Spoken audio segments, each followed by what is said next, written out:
Masechet Shkalim, Daf Tetvav Amud Bet. On va commencer le début du Perek. C'est le Perek Shishi. Shelosha Asar Shofarot, Shelosha Asar Shulchanot, Shlosh Esre Ishtahavayot, Ayub Amikdash. On retrouve le chiffre 13 qui se répète à 3 reprises dans le Beth Amikdash.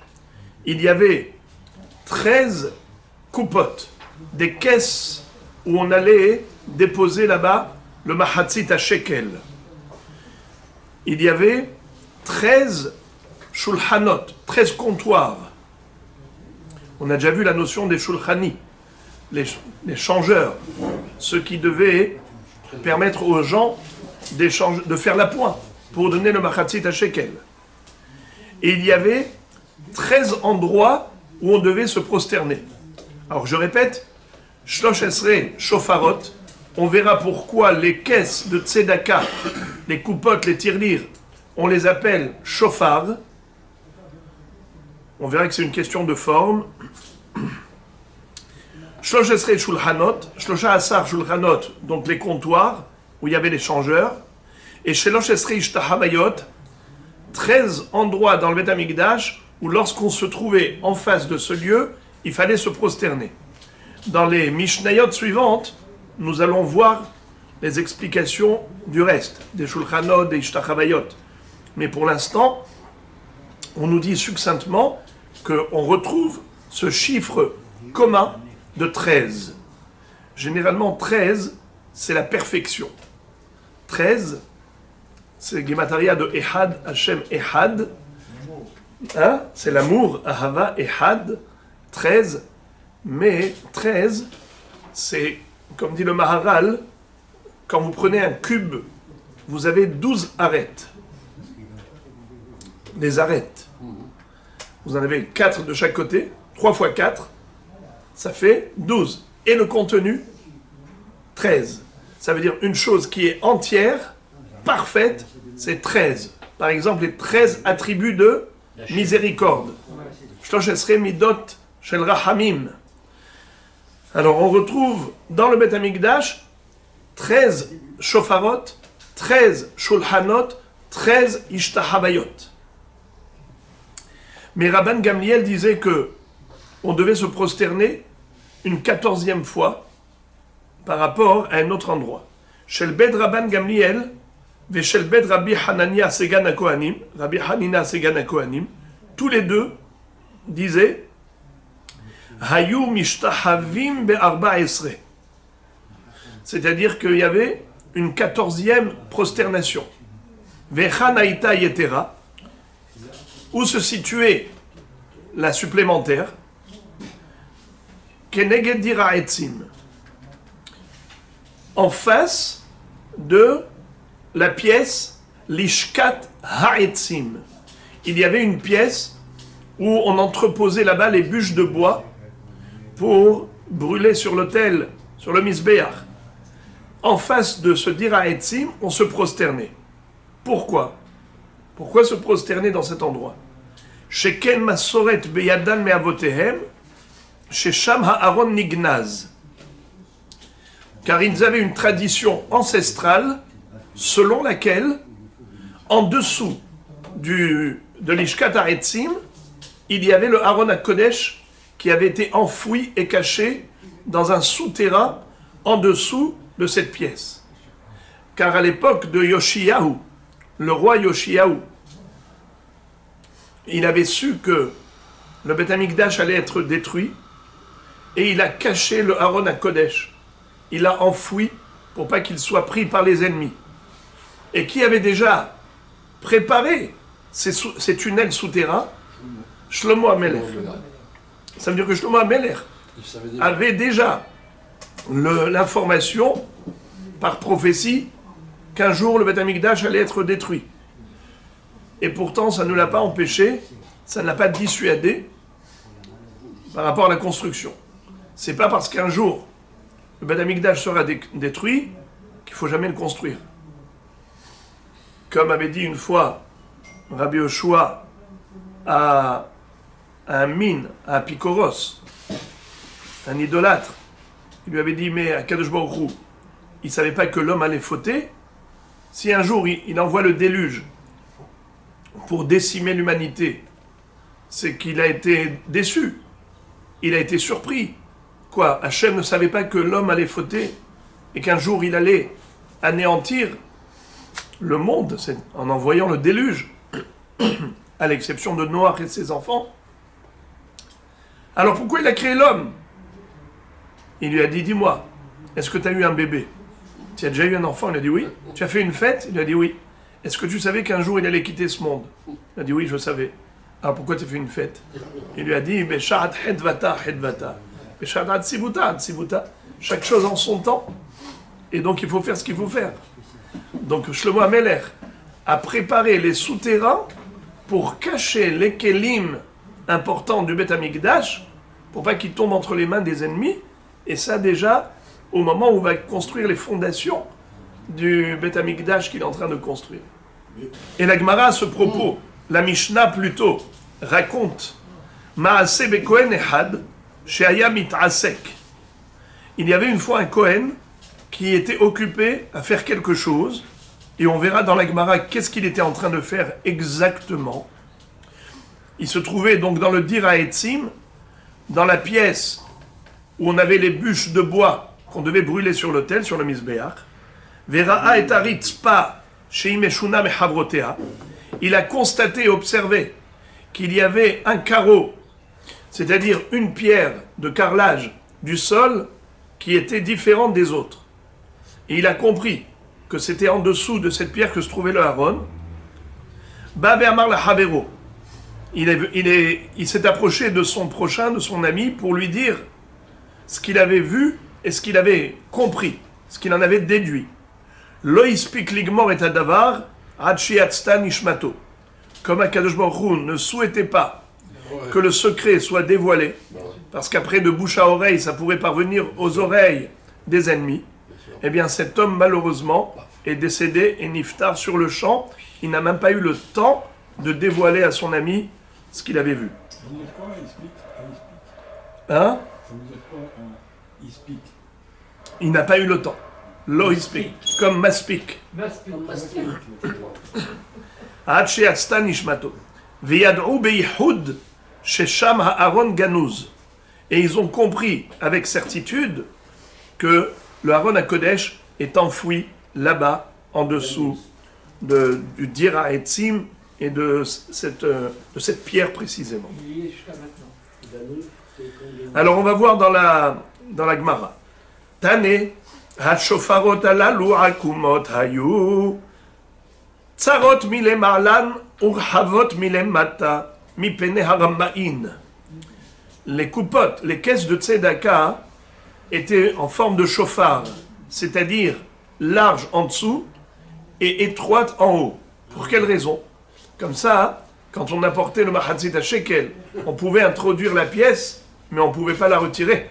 Ça veut dire que personne ne pouvait faire entrer sa main à l'intérieur de la coupa, de la tirelire, pour ne pas qu'il y ait des voleurs, des escrocs, et qui sont capables de faire rentrer leurs mains à l'intérieur et de prélever au lieu de déposer. Tane beshem Rabbi Eliezer, ha'aron gala imahem le Bavel, ma'itama, lo yivater davar amar Hashem, en davar, ela shadiberot le tocho. Qu'est-ce que ça veut dire?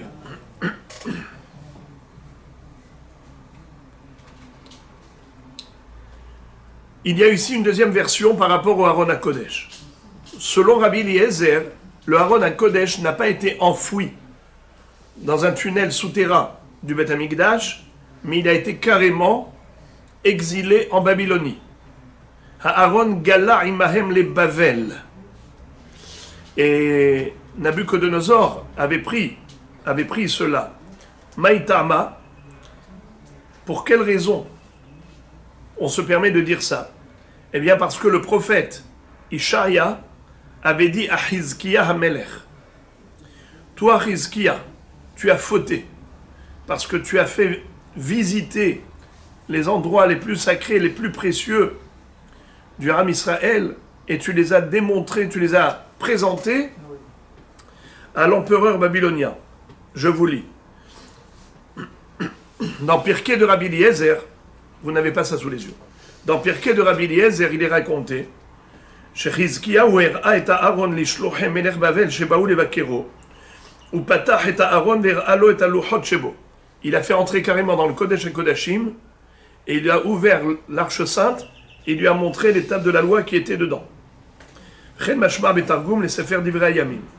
והנה נבואת ישעיה נזכרת כאן נאמרה בעקבות מעשיו אלה של חזקיהו ולפי זה יש לומר שלפיכך נרמז בפסוק זה הארון שכל מה שהראהו חזקיה היה בכלל הנבואה שהגלה לבבל. Il lui dit, sache que la sanction sera que tout ce que tu as montré au roi babylonien sera justement spolié, confisqué et emmené et emporté en Babylonie. Voilà ce que tu vas maintenant mériter. Et de quel pasouk on le déduit? Un pasouk dans Melachim, dans Ishaïa, où il est écrit. Je vous lis tout le pasouk, vous ne l'avez pas sous les yeux. Hine yamim ba'im. Des jours viendront. Venissa kolacher bebetecha. Et on va spolier tout ce qu'il y a dans ta maison. Vacher atzru avotecha. Et ce qu'ont pu thésauriser tes ancêtres. Adayom azé, jusqu'à ce jour-ci, Bavela, en Babylonie. Loïvater davar, amar Hashem. Il ne restera pas une chose. Ainsi a dit Hashem. En davar. Qu'est-ce que c'est? Pardon. Loïvater davar. Il ne restera pas davar. Nous dit la Gemara, en davar, et la shadiberot le toho. C'est-à-dire, davar, c'est dibour. Et qu'est-ce qui s'appelle dibour? Les aseret adiberot. C'est la parole divine qui a été inscrite et gravée sur les tables de la loi, qui ont été entreposées dans le Haron HaKodesh. C'est l'arche sainte qui va être confisquée et emmenée en Babylonie. Et c'est ça ce qu'il est écrit dans ce pasouk. Loïvater davar. Il ne restera pas le davar, c'est-à-dire le Haron HaKodesh où il y a dedans le dibour d'Akadosh Baruch Hu. Ça, c'est une sanction pour Hizkiya, qui était tellement impressionné, qui avait tellement peur du roi babylonien qu'il lui a tout montré. Il a même fait rentrer dans le Kodesh et Kodashim. Donc c'était mesure pour mesure. Tu lui as montré le Haron HaKodesh, eh bien il a pris le Haron HaKodesh. Vechen ou Omer, et comme il est dit, Velit Shuvat Hashana, à la fin de l'année, Shalach HaMelech Nebuchadnezzar, Vayvi'ehu Bavela, Im Keleh Hemdat Bet Hashem. Ezeu Keleh Hemdat Bet Hashem, Ze Ha'aron. Le roi Nabucodonosor a envoyé chercher en Babylonie, l'a envoyé chercher, on parle du roi Yehoiachin, Yechonia, avec les kelim de Bet Hashem, avec le Haron HaKodesh. Et Zeu Keli Hemdat Bet Hashem, et qu'est-ce qu'on appelle le joyau de la maison de Dieu? Quelle est la chose la plus précieuse dans tout le Bet HaMikdash? C'est le Haron HaKodesh, qui contenait les Luchot HaBerit, les tables de la loi. Eh bien, c'est ce Hemdat Bet Hashem, c'est ce joyau qui a été confisqué par le roi babylonien, Nabucodonosor. Tane, Rabbi Yehuda ben Lakish, Omer, Bimkomo haya Aaron nignaz. Selon Rabbi Yehuda ben Lakish, eh bien, le Haron HaKodesh a été enfoui à sa place. C'est-à-dire que nous avons ici trois versions. Où a été le Haron HaKodesh après la destruction du temple, ou bien même avant. Qu'est-ce qui s'est passé avec le Haron HaKodesh? On a ici trois versions. Selon la Mishnah, et Rabban Gamliel et Rabbi Hanina Sgan HaKohanim prétendaient qu'il se trouvait dans un souterrain en dessous du Dir HaEtzim, de l'Ishkat HaEtzim, la pièce où on entreposait les bûches de bois qu'on allait brûler sur l'autel sur le Mizbeach. Ça, c'est la Mishnah. Deuxième version, c'est Rabbi Eliezer. Lui, Rabbi Eliezer, qui nous dit que c'est parti en Babylonie. Et ça correspond bien au Pirkei de Rabbi Eliezer, qui nous explique que la Avera pour laquelle il a été sanctionné. Hizkiya HaMelech, c'est qu'il avait présenté au roi babylonien tout ce qu'il y avait de plus précieux pour le Ham Israël. Il lui a même montré carrément le Aaron à Kodesh avec les tables de la loi. Il a découvert, il lui a montré ce qu'il y avait dedans. Eh bien, l'Oïvater d'Avar. Même ça a été confisqué, spolié par les Babyloniens et ça a été exilé en Babylonie. Troisième version, c'est celle de Rabbi Yehuda ben Lakish, qui nous dit que ça a été enfoui et englouti sous la terre. Dans quel souterrain? Non pas sous le dir ha'etzim, sous l'ishkat ha'etzim, mais carrément bimkomo, c'est-à-dire en dessous du Kodesh HaKodashim, en dessous du Saint des Saints. Là où se trouvait habituellement le Aaron HaKodesh en haut, eh bien ça a été en sous-sol. À Daoud Irtiv, sur quoi il s'appuie? Vaya'arichu habaddim, vayira'u rashi habaddim, min ha-kodesh, al pene ha-devir, velo yira'u ahutza. Vayiyu sham, ad hayom hazeh. Kti vayira'u. Alors d'abord, ce qui nous intéresse, c'est la fin de ce pasouk. Ad hayom hazeh. Et ce qui est intéressant, c'est que la Gemara n'a cité que le début du pasouk, alors que toute la preuve, elle s'appuie sur la fin du pasouk, qui n'est pas citée. Mais il faut lire la totalité du pasouk pour comprendre la preuve. Qu'est-ce qu'il est dit à propos du Aaron HaKodesh? Le Aaron HaKodesh était soutenu par des barres de soutien. Betaberot ha'aron iyu habadim lo yasuru mimenu. Il y avait des barres de soutien qu'on allait enfiler dans des anneaux qui étaient sur les côtés du Aaron HaKodesh, et ces badim là, ces baguettes, ces barres, elles étaient différentes des barres par exemple du Mizbeach ou du Shulchan. Pourquoi? Parce qu'en général, pour les autres, on les retirait, après, on les mettait que pour transporter, alors que pour l'Aaron HaKodesh, on les retirait jamais. Même lorsque c'était posé dans le Beth Amikdash, on les laissait là-bas. Mais ce qui était intéressant, ce que la Gemara va nous expliquer maintenant, c'est que on voyait à l'extérieur du Kodesh HaKodashim, qu'est-ce qui séparait le Kodesh du Kodesh HaKodashim? Eh bien, c'était la parochet, un rideau. Et on voyait l'extrémité des barres, des badim, reflétée au travers de ces rideaux, et ça ressemblait à une poitrine de la femme qui est habillée. Donc ça reflète, mais c'est couvert. La même chose, on voyait les deux extrémités, comme va dire la Gemara, les deux extrémités de ces barres. Et ça correspond à un pasouk dans Shir HaShirim qui dit Tzror hamor dodili ben shadda yalin. Akadosh Baruch Hu, il s'installe en mon sein. C'est comme ça que Am Israël se glorifie de mériter la Hashra'at HaShechina, que la Shechina se trouve en effet en permanence au sein d'Israël. Alors maintenant, on nous dit comme ça. Vaya'arichu habadim. Les badim ont été rallongés. Vayira'u rashi habadim min ha-kodesh al pene ha-devir.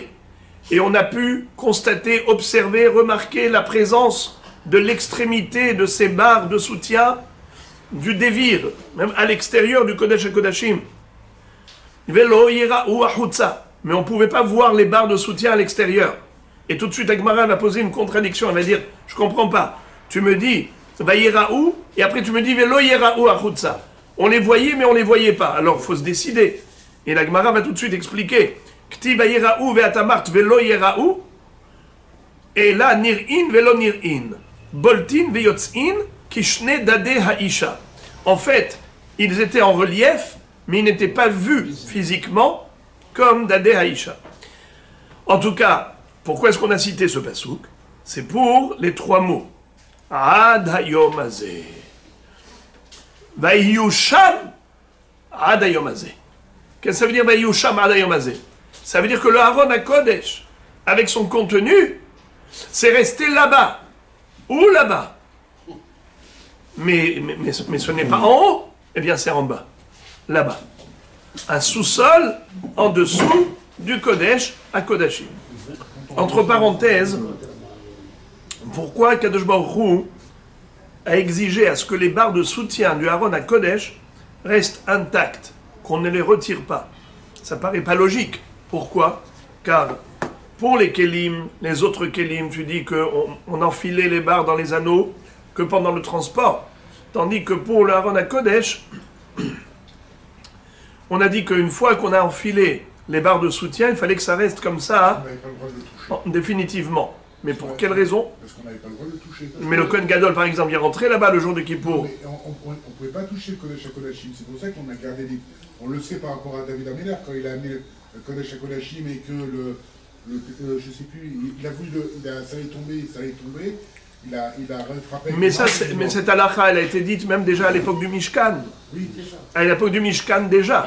Et on transportait, on démontait, on remontait. Alors pourquoi est-ce que pour tous les Kélim, on laissait les barres, sauf celui du Aaron?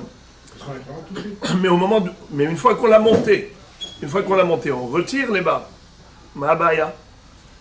La réponse, nous dit le Chafetz Chaim, c'est que les barres de soutien correspondent aux sponsors des Talmidei Chachamim.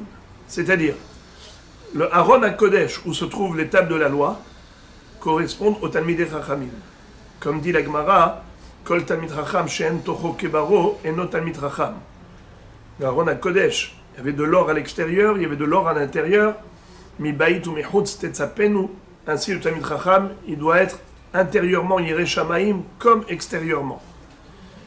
Et donc, puisque le Aaron HaKodesh correspond au Talmid Chacham qui contient les tables de la loi, eh bien, il faut qu'il y ait toujours des barres de soutien. Il faut que ça jamais ne soit séparé le Zevulun du Issachar. Issachar, c'est l'étudiant de la Torah, et Zevulun qui partage avec lui. Voilà donc... Verabanan Amre, Belishkat, Dir Ha'etzim Haya Aaron Ganuz. Alors maintenant, nous revenons à l'autre version.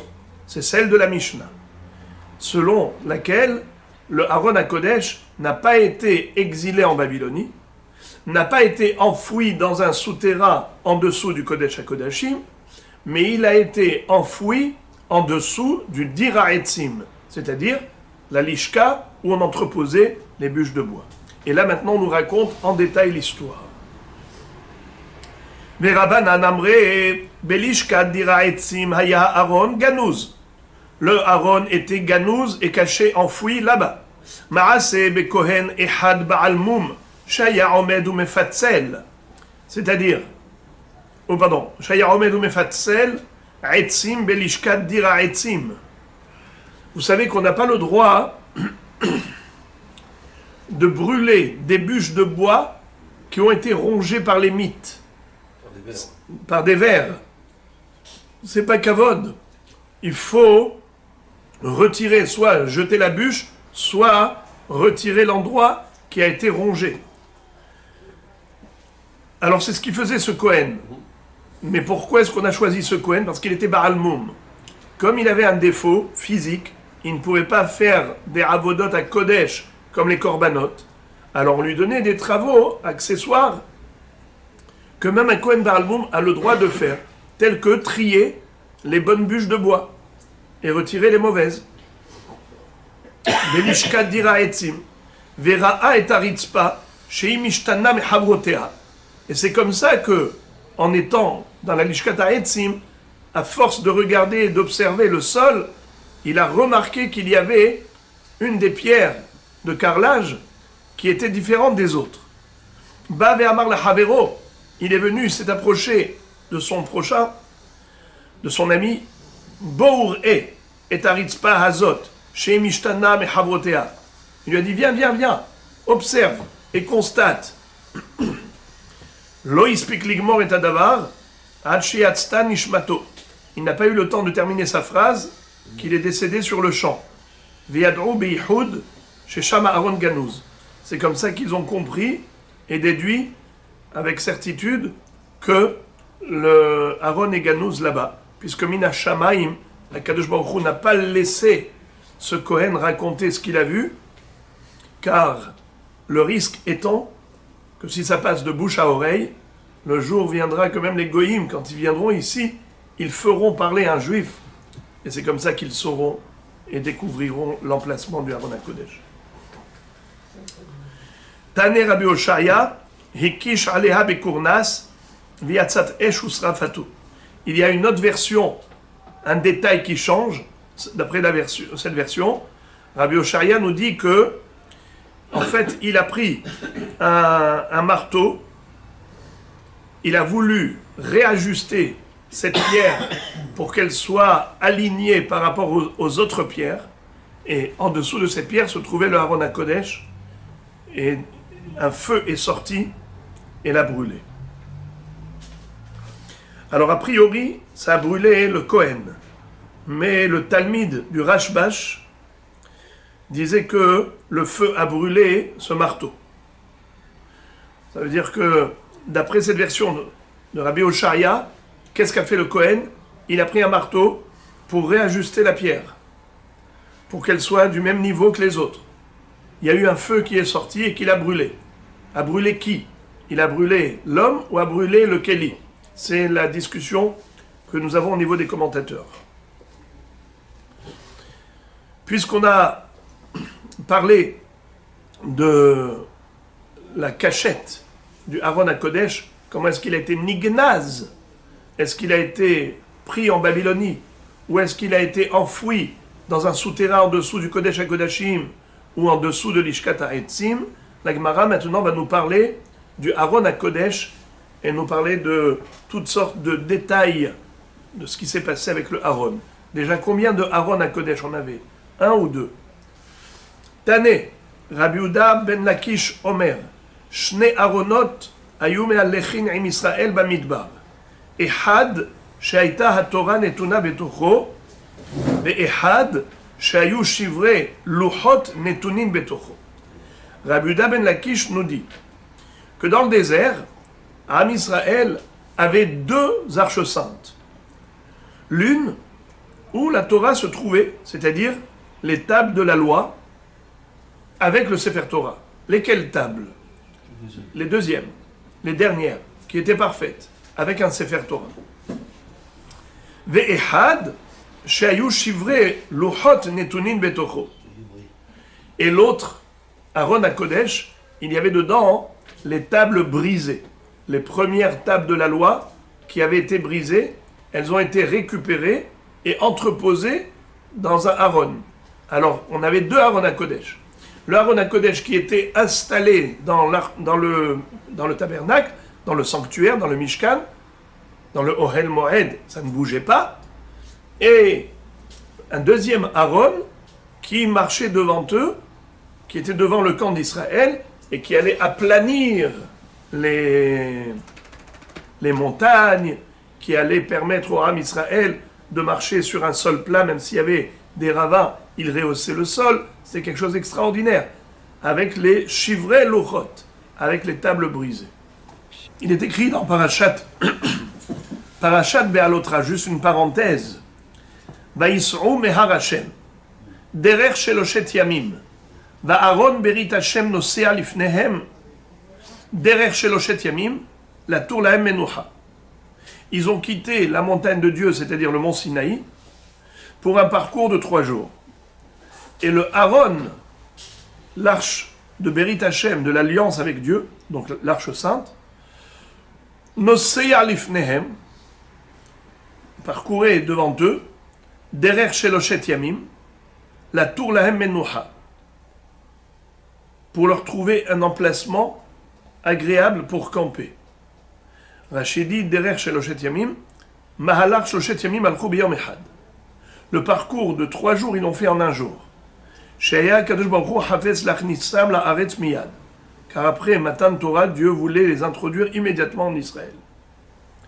Va'aron berit Hashem, et l'arche sainte, nosea lifnehem derech sheloshet yamim.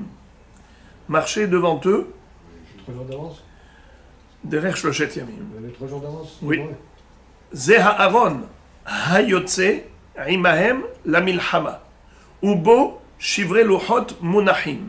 C'était le Aaron qui sortait avec eux pour les guerres, où il y avait dedans les tables de la loi brisées.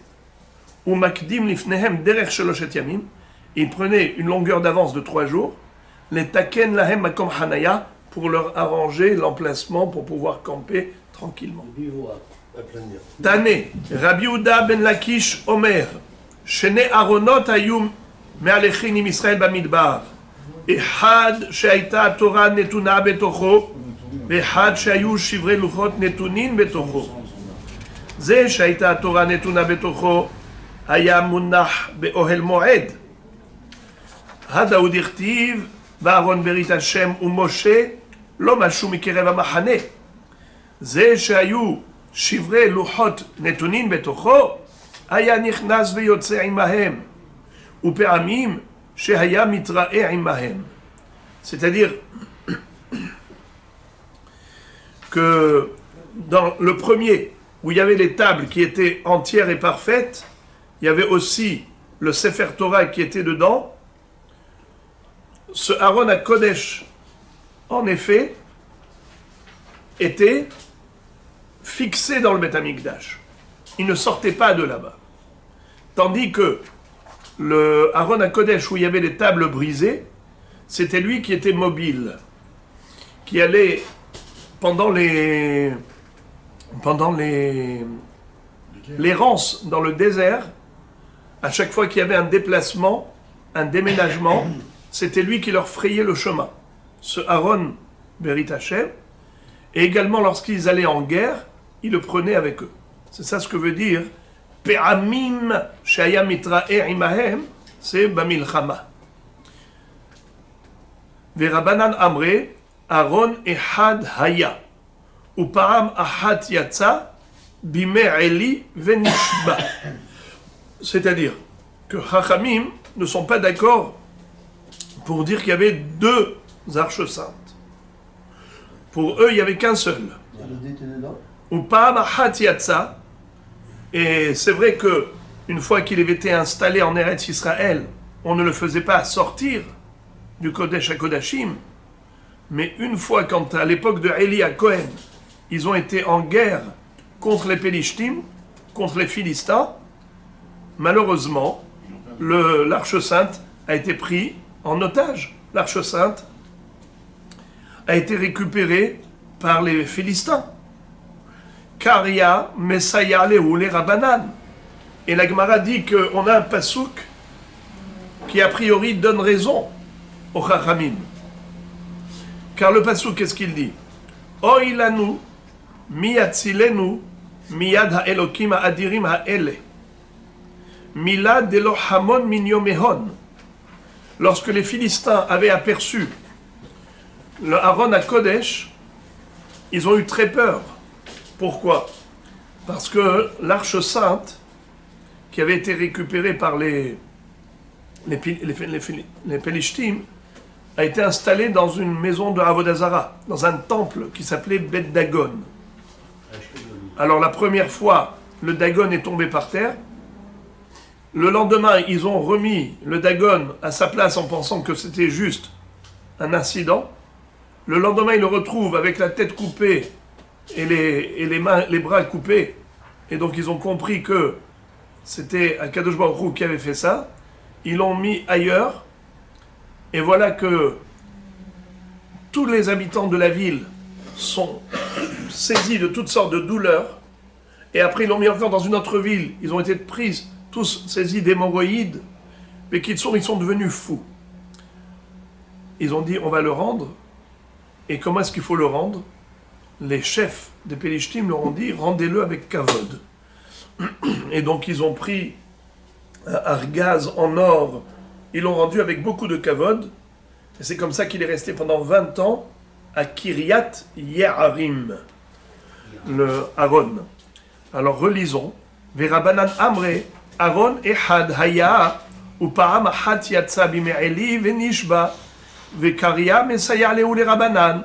Et le pasouk qui soutient cette thèse est un pasouk qui figure dans Shmuel, lequel les Goïm ont dit Oilanu, Miyatzilenu, Miyad ha-Elohim adirim ha-ele. Malheur à nous. Qui est-ce qui va nous protéger de ce Dieu puissant, le Dieu d'Israël? Et si ils étaient tellement impressionnés par le Aaron, Milad Elo Hamun min Yomehon. Ça veut dire que, en effet, ils étaient impressionnés parce que c'était la première fois qu'ils avaient aperçu le Aaron à Kodesh. Alors que si on disait que le Aaron à Kodesh sortait régulièrement, alors ils n'auraient pas été impressionnés. S'ils ont été impressionnés, c'est que c'est quelque chose d'exceptionnel. Ce qui veut dire que Béhémet, le Aaron à Kodesh, ne sortait jamais. Et la seule fois où ils l'ont fait sortir, ça a impressionné les Pélishtim. Donc voilà, la Gemara nous donne deux versions. Mahloket, est-ce qu'il y avait deux Aaronotes, comme on a vu précédemment longuement, ou bien il n'y avait qu'un seul Aaron, et il est sorti de manière exceptionnelle. Mais la Gemara cite un autre pasouk, Karia Mesaya le Rabbi Yehuda ben Lakish, Vayomer Shaul la Ahiya, Hagisha Aaron ha Elohim, Ve'alo Aaron Bekiryat Ye'arim Haya. On a dit tout à l'heure que Rabbi Yehuda ben Lakish a enseigné qu'il y avait deux Aaronotes. L'un qui était installé de manière fixe dans le sanctuaire, dans le Saint-Temple, et l'autre qui était mobile et qui sortait avec eux pour les guerres ou lors des déplacements. Eh bien, on a aussi un pasouk qui a priori corrobore cette opinion. Lequel pasouk? Vayomer Shaul la Ahiya, lorsque Shaul est parti en guerre contre les Philistins, il va dire Hagisha Aaron ha Elohim, apporte-moi le Aaron à Kodesh. Ve'alo Aaron bekiryat Ye'arim haya. Comment il lui dit approche-le de moi? Qu'est-ce que ça veut dire approche-le de moi? Mais Hagisha, mais il n'est pas là. Il se trouve dans la ville de Kiryat Ye'arim. Réponse, c'est qu'on parle de deux Aaronotes. Le Aaron de Kiryat Ye'arim, c'est le Aaron qui était fixe. Tandis que celui-là, qu'a demandé Shaul l'Amelech, c'est le Aaron qui sortait. Alors la Gemara dit Ma'avdun le Rabbanan. Qu'est-ce que Chachamim, qui prétendent qu'il n'y avait qu'un seul Aaron et pas deux, vont faire avec ce pasouk? Réponse Hagisha Elai Hatzitz. D'après eux, il ne s'agit pas de l'Arche Sainte, qui contenait les tables de la loi, mais uniquement d'un Aaron où il y avait dedans le tzitz, où il y avait le Hoshen, le Ephod et le tzitz. Le tzitz, c'était la plaque frontale que portait le Kohen Gadol sur son front, en or, où il y avait écrit Kodesh Lachem. Il y avait aussi le Hoshen et le Ephod, le pectoral et le tablier. Et pourquoi est-ce que Shaul HaMelech a demandé à Ahiya de lui apporter ce Aaron? C'était parce qu'il voulait consulter Akadosh Baruch Hu par rapport à la guerre. Donc c'est comme ça qu'il réfute en disant ce n'est pas une preuve qu'il y avait deux Aaronotes. On peut dire qu'il n'y avait qu'un seul Aaron, comme ils le pensent les Chachamim, et le Aaron en question dont a évoqué Shaul, il s'agit de l'armoire où le Kohen Gadol cachait là-bas ses kelim, ses vêtements. Et maintenant la Gemara apporte encore une preuve. Un autre pasouk pour Rabbi Yehuda ben Lakish qui disait qu'il y avait deux Aaronotes. Kraya, Mesaya le Rabbi Yehuda ben Lakish, Ha'aron v'Israël v'Yehuda yoshvim basukot. C'est-à-dire que, à propos de la guerre qu'a menée Israël contre les Ammonim, les Béné Ammon, à l'époque de David HaMelech, il est dit que Ha'aron v'Israël v'Yehuda yoshvim basukot. Ve'halo Ha'aron betzion haya. À cette époque, le Aaron se trouvait déjà à Yerushalayim, il n'était pas en guerre. Alors de quoi on parle? Et la Vadaï, qu'on parle de deux Aaronotes. Un qui était immobile et l'autre qui était mobile. Ma'avdin le Rabbanan. Hachamim qui disent qu'il n'y avait qu'un seul Aaron et pas deux. Que vont-ils faire avec ce pasouk? Ils vont dire Srach shehu kekirouy she'adain lo nivna bet habechira. Ils disent que la kavana du pasouk, Ha'aron v'Israël v'Yehuda, yoshvin basukot. Qu'est-ce que ça veut dire soukot? Une souka, c'est une tente. Et en effet, à l'époque de David HaMelech, le Beth Amikdash n'avait pas encore été construit en mur et en dur. On n'avait qu'une tente. ce qu'on appelle souka. Et en effet, le Aaron se trouvait dans une souka. Mobilhome, puisque c'était en effet une tente, mais qui avait été installée à Tzion. Au début, c'était dans le Gilgal. Après, on était à Shiloh. Et après Shiloh, on était à Giv'on. Et après à Nov. Et après à Tzion. Mais même quand c'était installé à Tzion, c'était que dans une tente. Ce n'était pas encore dans le Bet Amikdash, ce qu'on appelle Bet Olamim, la maison en mur et en dur, qui est la résidence divine définitivement. Voilà comment les Chachamim